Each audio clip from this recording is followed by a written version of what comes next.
É um prazer muito grande poder voltar aqui no hangar e ministrar o coração de vocês.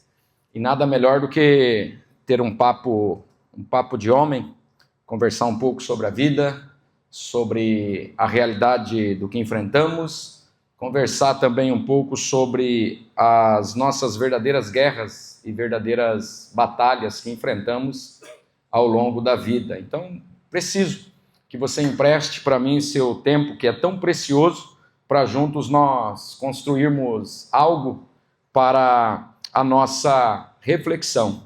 A impressão que dá é que sobre aquilo que estarei ministrando, que eu estou sendo muito repetitivo e por vezes até chato, mas não é chatice, é indignação. E aonde está o seu ministério, a sua vocação? Sua vocação está embrulhada naquilo que você está indignado. Todo projeto é fruto de uma indignação, de algo que você pretende lutar e não aceitar tais realidades que a própria vida tem proporcionado a nós. Por isso que o tema da minha mensagem é um homem vivo, é um homem em guerra. Nós temos um forte desejo de lutar. Nascemos com uma grande capacidade de sermos guerreiros. Faz parte do instinto de todo homem a guerra. Todo homem é um guerreiro no seu interior, mas lutar é uma questão de escolha, de decisão e também do seu propósito de vida. E talvez vocês não consigam ter noção que toda a problemática do mundo é um problema de masculinidade. E se isso não te espantar e não causar um certo grau de preocupação, alguma coisa de errado está acontecendo conosco. Desde o Gênesis até o último versículo, a última palavra de Apocalipse, nós vemos que o problema do mundo é um problema do homem, é um problema masculino. Quando Adão foi omisso em relação à conversa da serpente com a sua esposa, o texto é claro quando diz que Adão estava bem ali, e esse estar ali no original é cotovelo ao cotovelo. Isso significa que Adão ouviu todo o desdobramento da conversa e do diálogo da serpente com a sua própria mulher. Talvez foi o primeiro coach que a Bíblia descreve, né? Olha, se você comer Eva, você vai ser igual a Deus. Vai ficar igualzinho a Deus. E Adão, ouvindo todo o desenrolar da conversa, não faz exatamente nada. Por isso que o maior problema do homem não é a fraqueza, é a omissão. É o estado dele não ter força para reagir sobre aquilo que de fato esse homem está ouvindo. Então, de lá para cá, se instalou um caos na humanidade, porque Adão, ao invés de estar na guerra, ele estava observando todo o desenrolar da conversa, do diálogo da serpente com a mulher, e a Bíblia diz que ele não fez nada. Por quê? Ao invés dele ir para a guerra, lutar por aquilo que lhes pertence, lutar e proteger aquilo que é direito seu, simplesmente ele cruzou os seus braços e fugiu da guerra. Então, quando você olha, por exemplo, para as Escrituras Sagradas, o maior manual de guerra que existe é a Bíblia. A Bíblia, desde o primeiro capítulo de Gênesis até o seu final, está falando de uma batalha. O Velho Testamento, por exemplo, é um manual de guerra. A caminhada cristã é um enfrentamento dessa guerra, porque pressupõe enfrentamento, batalha, guerra, a guerra contra o eu, a guerra contra a mentira, a guerra contra a passividade, contra a omissão. Então, um homem vivo é um homem que precisa estar em guerra. Então, imagine você agora num campo de batalha. E não é qualquer guerra que você está lutando uma guerra de sobrevivência. É a sua vida que está em jogo. É a vida dos seus filhos que está em jogo. É a vida da sua esposa que está em jogo. E nessa guerra você não terá uma outra opção senão ir para a luta. Não temos outro caminho. Ou nós entramos no campo de batalha e lutamos, porque a Bíblia é um convite a entrarmos num caminho de guerra. Porque existem territórios que um homem nasceu para governar. Há territórios que o homem nasceu para conquistar. E ninguém consegue conquistar sem aprender que o seu ofício masculino é caminhar para a guerra. Por isso que não existe garantia para aqueles que fogem de conflito. A mensagem de hoje é um convite para nós parar de querer viver o conceito da paz e o amor do somebody love e aprender que o mundo que nós estamos vivendo não é uma história de quadrinhos, é um mundo de guerra. E nesse mundo, quanto mais nós lutarmos, mais nós seremos vitoriosos. Quanto mais nós formos para a guerra, mais possibilidade de vencer nós teremos. E não importa se eu caia em combate, se eu beijo a lona em combate, se eu morrer por uma causa digna, essa morte também tem o poder de dignificar qualquer homem e qualquer pessoa que está disposta a lutar. Por exemplo, um dos nomes de Deus descrito na Bíblia, em Êxodo capítulo 15, versículo 3, é Senhor dos Exércitos. O homem de guerra. Yahvé é o seu nome. Aquele que se coloca à frente, que se põe numa condição e se apresenta como o maior líder militar que existe, o maior comandante que está à frente de qualquer batalha. Quando lemos a Bíblia, percebemos que a Bíblia tem um padrão. A história da humanidade é uma história marcada por conflitos e guerra. Por isso que um homem em sã consciência, ele não foge de conflitos. Ele não foge de batalhas, ele vai para a guerra porque ele sabe que um lugar de um homem não é parado. E eu poderia fazer uma analogia aqui sobre a água parada. A água parada, ela fede. Ela não produz vida. Ela cheira mal. Assim é um homem que não está em movimento, um homem que não está em constante batalha, um homem que não explora novos desafios e coisas novas na sua vida, porque esse homem foi criado das partes mais indomadas da criação. O coração do homem é um coração indomável. John Muir, ele diz que quando o homem chega no topo da montanha, ele chega em casa. Então, o lugar de um homem é explorar lugares altos. Um homem nunca, em hipótese nenhuma, deve se acomodar com o ambiente, a realidade e o estado atual que está a sua vida. Por isso que, como filhos do rei da guerra, como filhos de guerreiros, nós não podemos temer a batalha, porque existe um Deus todo-poderoso que batalha e que vence todas as batalhas possíveis e impossíveis desse mundo. Nós estamos falando do nosso general de guerra chamado Jesus. Ele é o grande vitorioso. Então, quando o homem percebe que a sua missão é ir para a guerra, porque quando o homem está em guerra, ele está produzindo paz para alguém.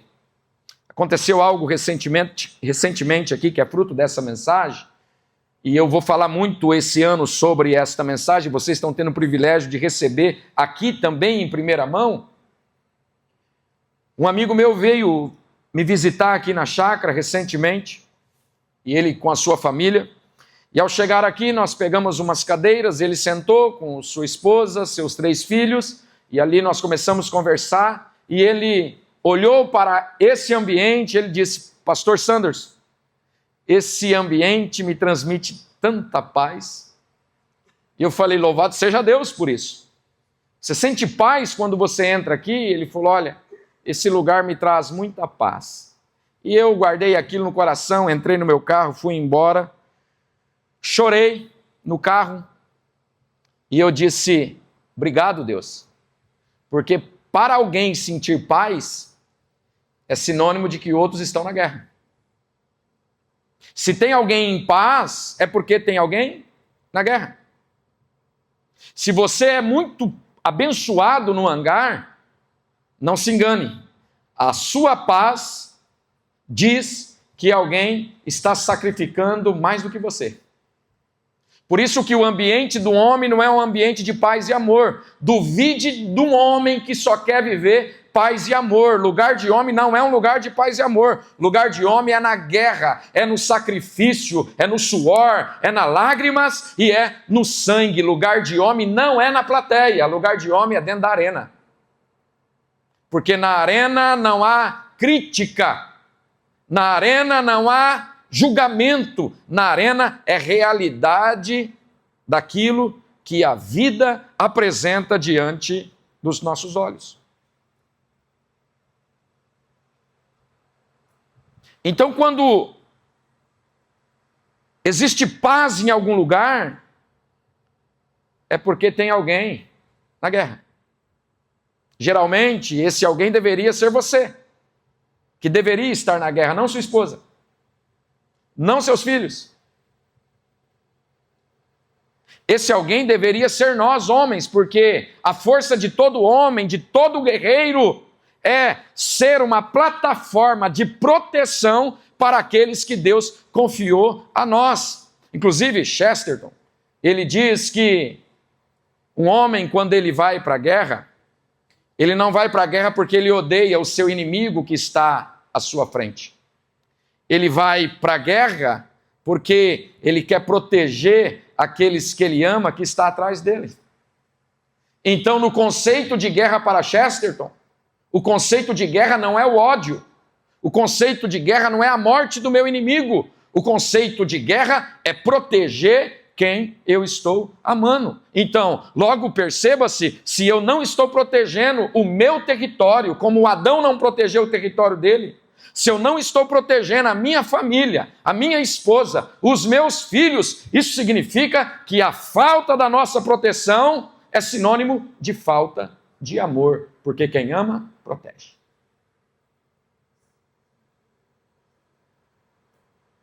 E não é de se admirar que o que nós vemos hoje é mulher protegendo o homem, é mulher dando a vida por homens, é filhos entrando na frente para o pai não receber bala e chumbo. Por isso que nós invertemos a ordem das coisas. Se um homem entende que a sua missão não é ser passivo nem omisso, esse homem precisa estar na guerra. O lugar de um homem bom não é parado, o lugar de um homem bom é na guerra. Então, enquanto você vem, ouve uma mensagem aqui, você janta aqui, você recebe uma música, uma mensagem de qualquer homem de Deus nesse lugar, não se engane, esses caras estão em guerra. Eles estão batalhando para você ter paz, mas esse não é o seu lugar. Seu lugar é aqui em cima, seu lugar é aqui no meu lugar, seu lugar é na guerra, lutando, ofertando, contribuindo, ajudando, orando. Você não precisa ter as melhores condições. Se você tiver as melhores atitudes, você pode ser considerado um homem de guerra. Há 25 anos atrás eu falei isso para o meu sogro.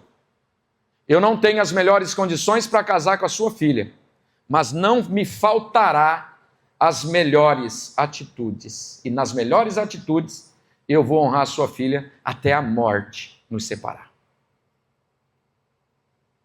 Adão não protegeu o seu território, porque fugiu da guerra. Homens fracos fogem. Homens fracos não gostam de conversas ásperas.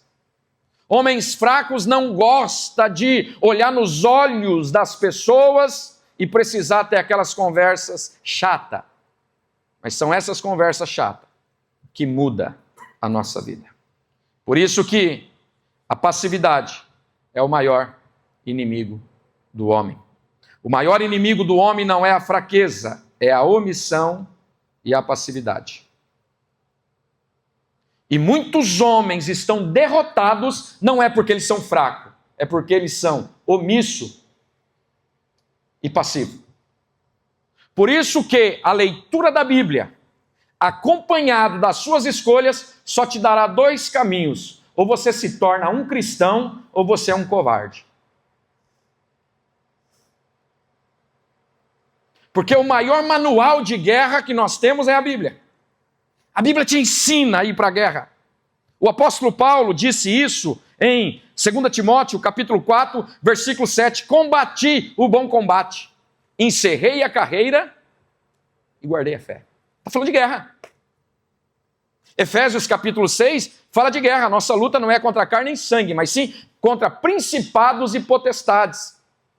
Por isso que ele nos manda nos revestir de toda a armadura de Deus. Para quê? Para poder estar firme contra a astuta cilada do diabo. Meu irmão, você está no mundo de guerra e você ainda quer ficar jogando videogame?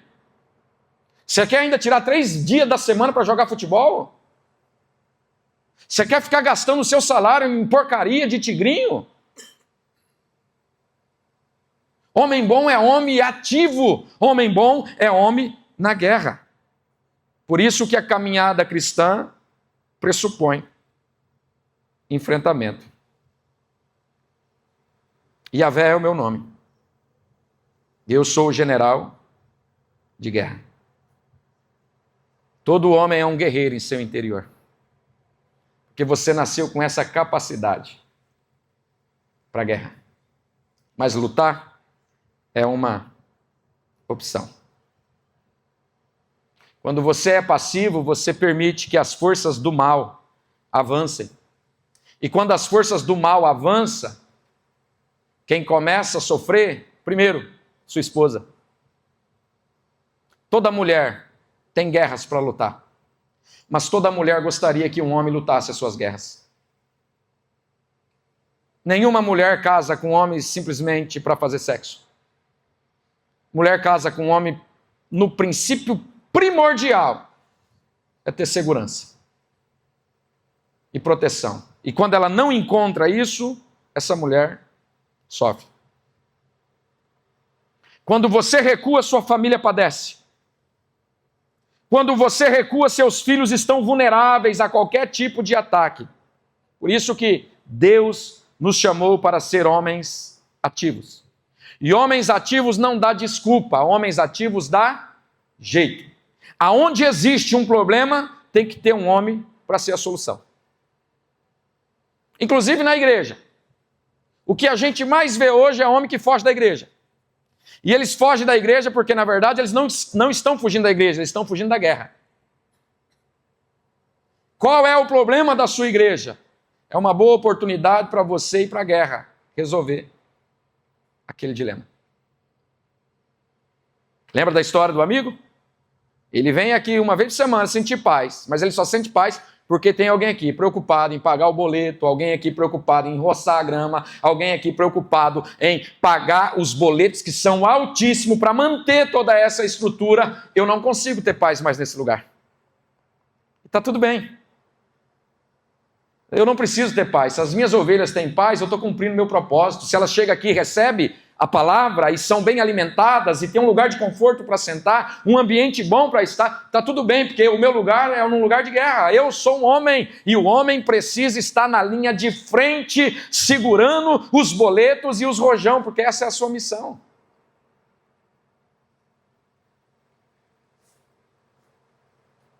Se eu saio de casa de manhã para trabalhar e volto à noite, e minha casa está em paz, e eu em guerra, está tudo bem. Estou cumprindo minha missão. Estou honrando meus compromissos diante de Deus e das pessoas.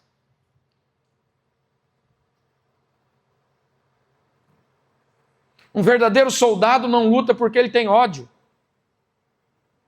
Um verdadeiro soldado não luta porque ele quer matar seu inimigo.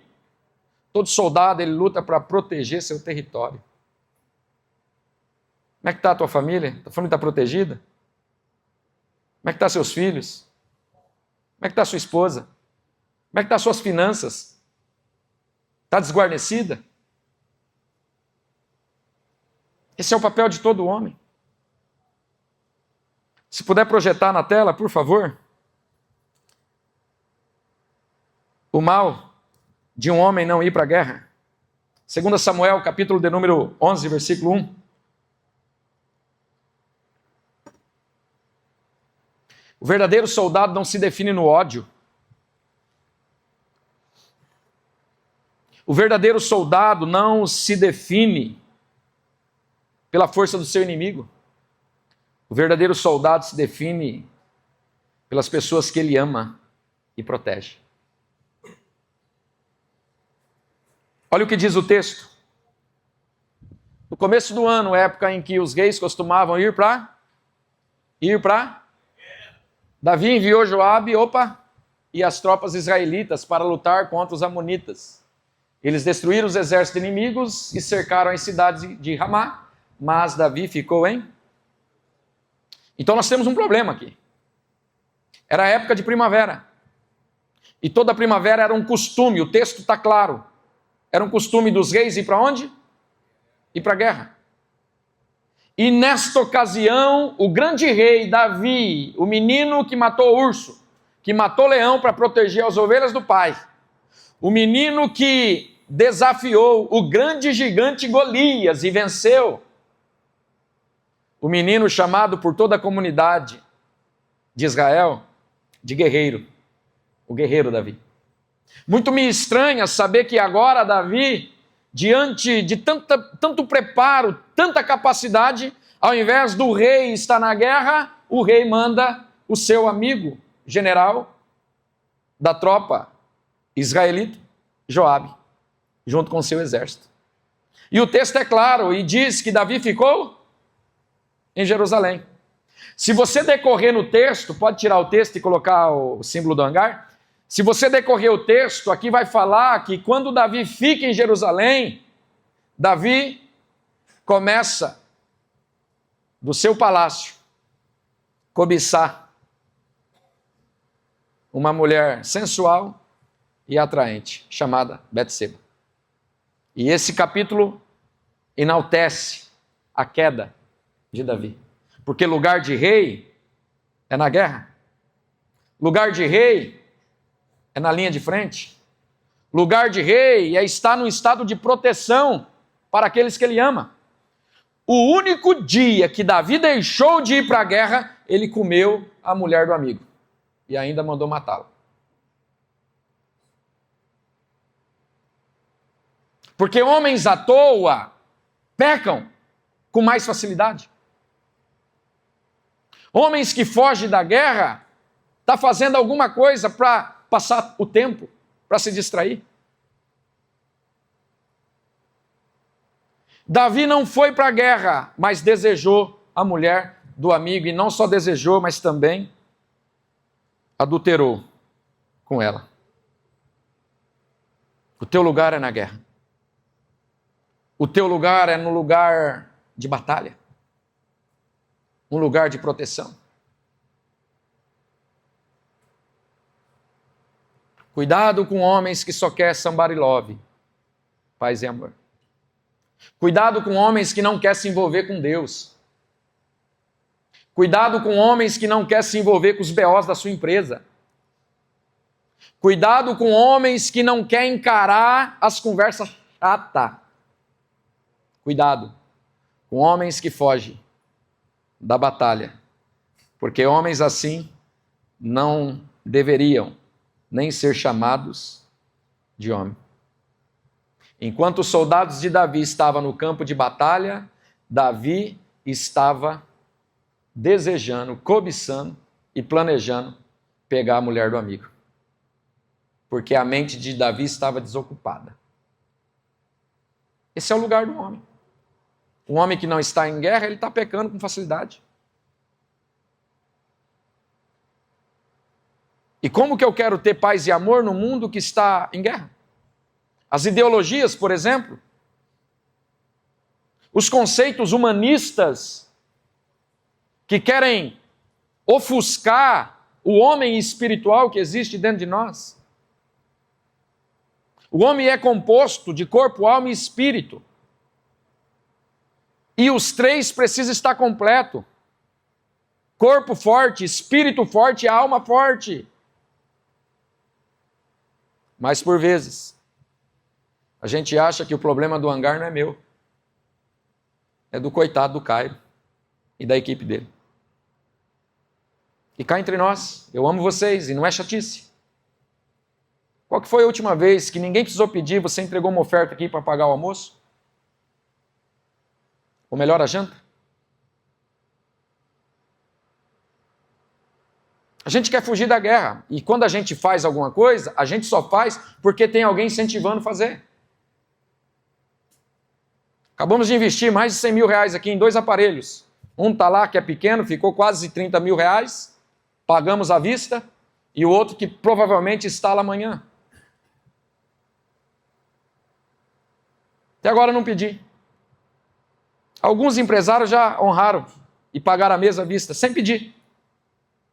Mas a maioria só vai entrar na ação se entrar, se a gente incentivar. Então, homens fracos só vivem de incentivo. É que nem criança. Criança só faz o que é empurrado. E geralmente criança só faz o que ela gosta. Gente adulta não tem que fazer o que gosta. Gente adulta tem que fazer o que precisa ser feito, meu irmão. Acabou. E a minha indignação é essa. Que o problema do homem não é fraqueza, o problema do homem é omissão. Qual guerra você está lutando? Entra numa guerra verdadeira. E qual é a guerra verdadeira? Proteja minha casa, proteja meu território, proteja minha família. A igreja está passando por crise. Qual que é o papel do homem? Proteja a igreja.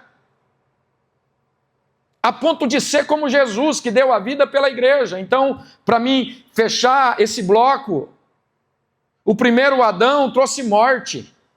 O primeiro Adão se tornou alma vivente, mas o segundo Adão e o último, que é Jesus, descrito em Romanos e em Coríntios, diz que o último Adão trouxe espírito vivificante. Enquanto por meio do primeiro Adão veio a morte, no segundo Adão e o último, que é Jesus, veio a vida. Adão está na condição de pai, e nenhum de nós temos o direito de escolher o pai que queremos ter. Esse direito não foi dado a nós. Você escolheu o pai que você tem? Se você tivesse o direito de escolher, que tipo de pai você queria? Eu faria uma lista.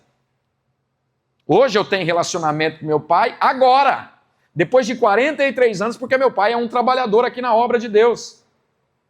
Mas a vida toda, quase 36 anos, meu pai no trecho. Vivendo só com mulheres em casa e a mãe cuidando. Às vezes é a mãe que educa, é a mãe que ensina, às vezes é a mãe que instrui, é a mãe que fala sobre princípio de um homem. Está tudo errado, irmãos. É o homem, essa missão é do homem. Vê se o seu filho quer brincar de guerra. Antigamente queria usar um escudo, usar uma espada. Mas hoje não. Quer brincar de boneca. Quer brincar de casinha.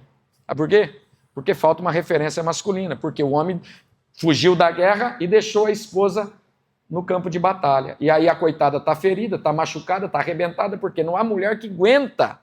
Porque tem guerras que não são delas, são nossas. Então, quando uma mulher lidera, é porque tem a omissão de um homem. Todo desajuste familiar pode ir nessa linha. É a omissão de um homem.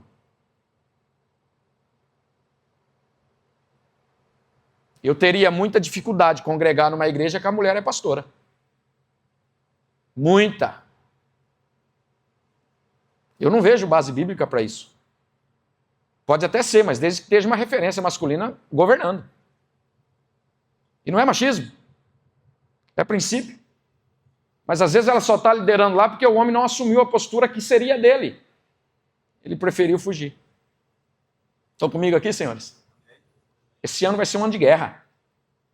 Amém? De guerra. Vai ter briga aqui, ó, quem vai subir nesse altar. Não, hoje é eu, hoje o louvor é meu, hoje a palavra é minha, hoje o almoço é meu, hoje é eu que vou fazer. Hoje não é ninguém que vai cuidar de ninguém, não. Eu vou cuidar de todo mundo hoje. Acabou. Papel nosso. Porque daqui a pouco o hangar para você também se torna, sabe o quê? Mais um entretenimento e um compromisso de agenda. E o propósito do hangar não é esse. O propósito do hangar é fazer manutenção para você, meu irmão, ir lá e provocar outros homens e fazer igual. Estou vendo algo acontecer em Maringá, nunca vi isso. A maioria das igrejas estão fazendo um movimento na terça-feira.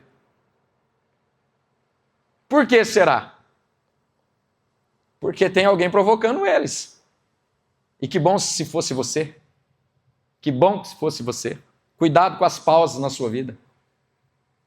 É essas pausas que derrubam o homem.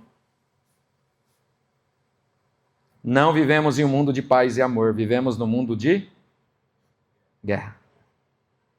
Davi fugiu de uma responsabilidade que era dele. Gênesis 3:9, o texto é claro. Deus descia todo findar da tarde no jardim. E o versículo 9 diz: E chamou Deus o homem e disse: Aonde está?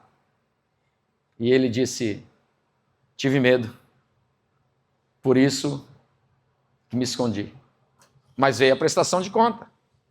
Aconteceu, Adão. E Adão poderia se redimir, mas ele fez o que a maioria de nós temos feito por causa do pecado adâmico. Foi a mulher que tu me destes. Deus não queria ouvir aquilo de Adão. Deus queria que Adão falasse assim, ó: a culpa foi minha.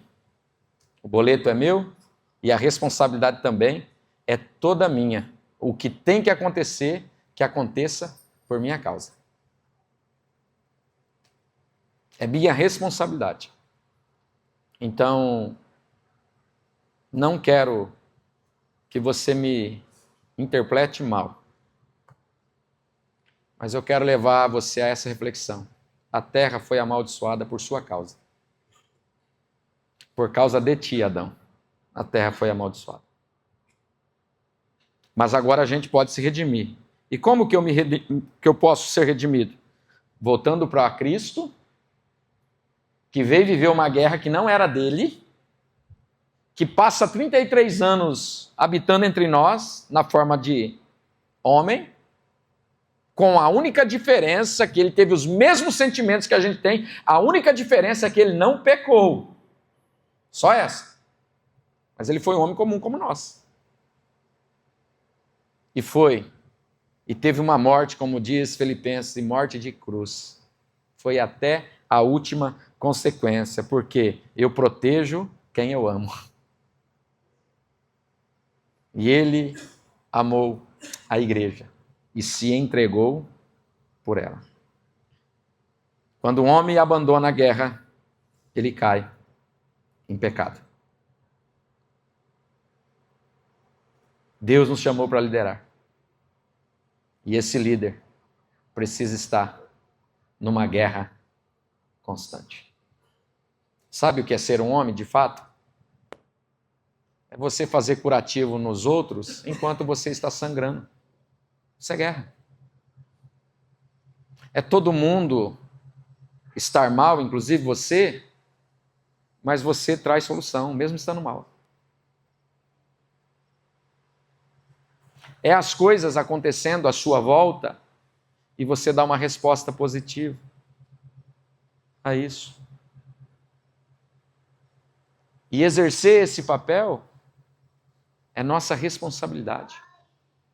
É nosso compromisso. Faz 26 anos que eu lidero pessoas. E as pessoas que mais caem é aquelas que usam argumentos como esse. Estou cansado. Vou dar um tempo. Esse negócio de igreja está está demais. Não quero me envolver com nada, não. Eu só quero somebody love, paz e amor. Um dia eu volto. Vai. O homem longe da guerra é uma presa fácil para o diabo derrubar. Fala isso para 2 amigos seus. Um homem longe do combate é uma presa fácil para o diabo derrubar. Então o problema do hangar não é um problema do Cairo. O problema do hangar é um problema meu. O problema da minha família não é um problema da minha esposa. O problema da minha família é um problema meu. E eu resolvo.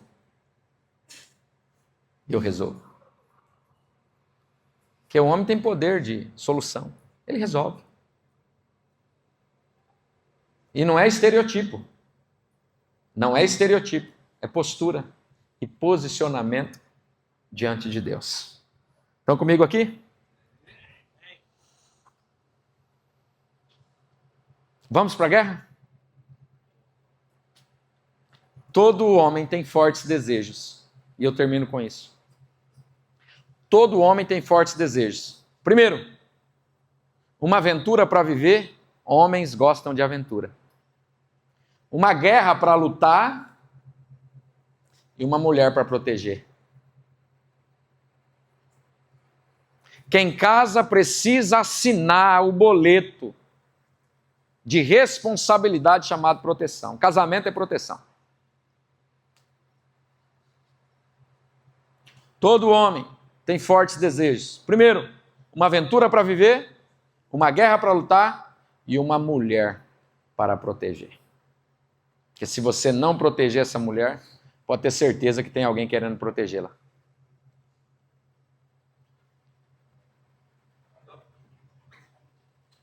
Seja o protetor. Seja o que abre caminho e não fecha caminho. Seja aquele que cria possibilidades e não dá desculpas. Não temos as melhores condições no momento, mas não nos faltará as melhores atitudes. Isso é o que um homem faz. Ele sai cedo, come o pão das dores, como diz a palavra. Ele rema, ele trabalha, ele se esforça. E quando ele chega à noite, ele tem a sensação de dever cumprido, porque um homem nasceu para a guerra e a guerra nasceu para o homem. Valentes de Deus, guerreiros do Senhor. Quem ora mais lá na sua casa é você ou sua esposa? Quem incentiva a ler mais a Bíblia e buscar mais a Deus é você ou sua esposa? Quem incentiva a estar na igreja é você ou sua esposa? Quem que programa a viagem? Quem que decide comprar o carro? Quem que decide trocar a casa? Tem coisa errada. O homem se tornou uma marionete na mão do sistema? As mulheres estão gritando. E não porque ela quer ser homem, porque ela quer ter proteção. E se ela não vê no homem essa proteção, ela vira a giraia. Mulher é isso aí, tá gravando.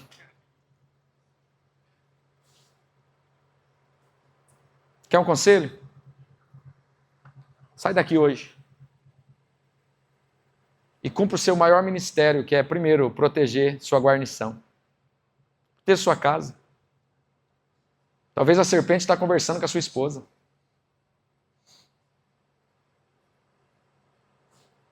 E você está vendo desenrolar da conversa, e pode ser que a serpente pode ser em forma de Instagram, TikTok, Messenger, WhatsApp. E aí? Pode ser em forma de senha.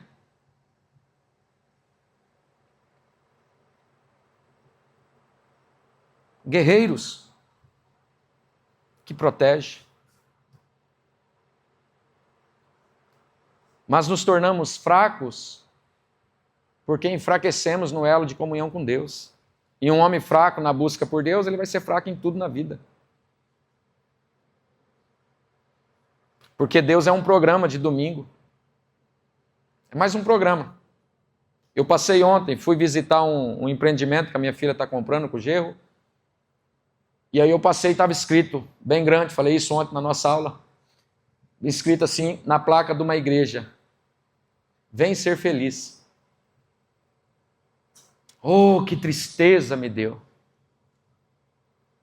E como que um homem consegue viver num ambiente desse? Vem ser feliz. Reinhard Bonker, um grande evangelista, ele disse que a igreja não é um barco de prazeres. A igreja é um bote salva-vida. Se você quer sentir prazer, não vai na igreja não, vai para o circo. É circo quem produz entretenimento para homens fracos. Na nossa geração, tem homens de cabelo branco aqui, na nossa geração parece que os homens choravam pouco. Hoje chora demais e ri demais. Tem que procurar um ponto de equilíbrio. Tudo é choro, tudo é risada. Porque até esse conceito, cadê os protetores da igreja? Vem ser feliz. A igreja não é um lugar para você buscar felicidade, não, embora a felicidade faz parte e é inerente ao processo da vida. Mas o propósito principal da igreja não é felicidade, é guerra. Vou casar para ser feliz. Quem aqui é feliz? Quem? Fala aí para mim, quem está feliz aí no casamento? Começo do mês, esposa pede dinheiro, quer viajar. Casamento não é felicidade não, meu irmão. Eu vou casar para ser feliz. Você vai ser a pessoa mais triste que existe. Casamento é para prover, proteger e fazer o outro feliz, porque o papel do homem é esse, acabou. Está tudo certo.